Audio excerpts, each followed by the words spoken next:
Look at verse 12. Before destruction, the heart of man is haughty. You ever notice that when young people come out and they have never had anything really bad happen to them, they got a lot of confidence in themselves. You ever seen those guys that have made it really well in life and they get to 30 years old, never really had any kind of tragedy happen?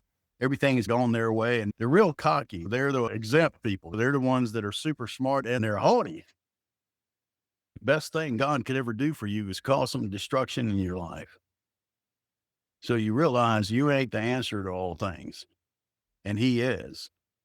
One of the greatest favors that God ever could do for you is that right there at a young age. And then once you find out you're not the answer, you start looking for an answer.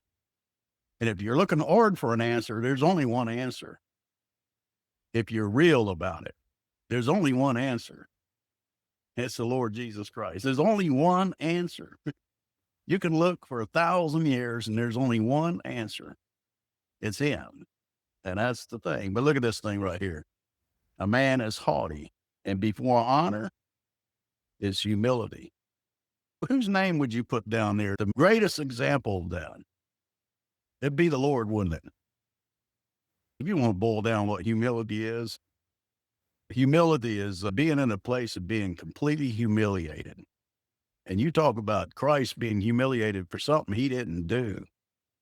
And He did that before He's going to get His honor, like we were talking about one day when there's 10 billion people up there around His throne. And He comes riding His horse, the King of Kings. He's got His crown on by then, and He steps off of that horse.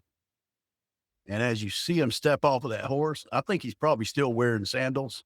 And when He steps off of that horse, you see the bottom of His robe come up and you see His feet, the holes in His feet. You know what them holes represent? Them holes in His hands? Humiliation. And you talk about being put on a cross, stripped completely naked, jeered at, laughed at, made fun of, mocking Him, and Him sitting there taking it for you and I. You talk about somebody that deserves honor.